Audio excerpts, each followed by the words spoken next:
Assalaamu calaykum dhammaantiin waan idin salaamay. Maanta halkan waxaan idinkaga soo jeedin doonaa qaab fudud ee aad u isticmaali karto map ama khariirada.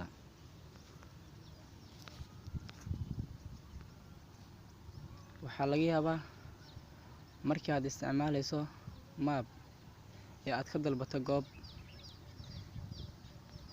in aadan u arkin goobtii iyadii oo sideedii ah, laakiin ay kuu soo baxdo iyada oo qoraallo ah.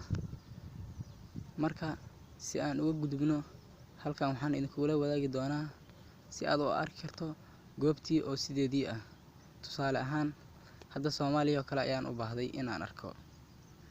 Markii aan sidaan dhaho, Muqdisho ayaan kasii dooranayaa Soomaaliya. Halkaan markaan joogo, waxaan u baahanay in aan arko Muqdisho iyo sidii ay u eg tahay. Waxaan u jeednaa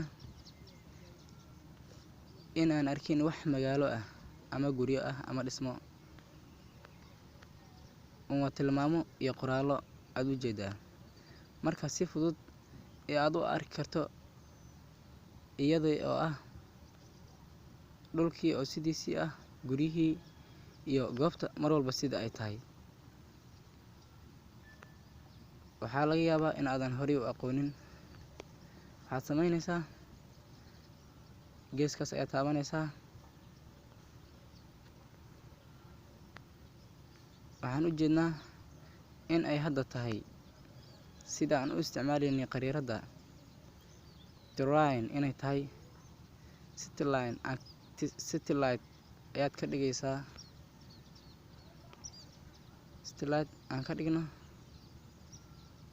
waxaad u jeediin in ay isbedeshay. Hadda Muqdisho kale aan u soo laabano.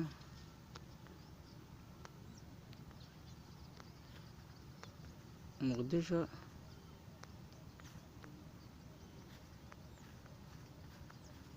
xeebtii, waxaad u jeediin hadda goobtii oo sideedii ah. Waataa haddaaya markii aan eegaynay sidii ay ahayd iyo hadda wax isku dhow ma aha.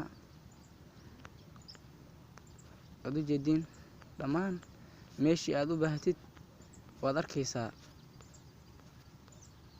Banaadir Stadium ayaan hadda u jeednaa. Marka haddii aad horey u taqaanay, waadba taqaanay, laakiin dadka aan horey u aqoonin waan filaa in ay ka faa'iidaysteen. Insha Allah waxaan noo ballanaa in aan soo geliyo halkan fiidiyoyaal xiiso badan. Marka si aad ila socotid, fadlan subscribe garee channelka. waadna ku mahadsantahay daawashadaada. Assalaamu calaykum waraxmatullaahi wabarakaatuh.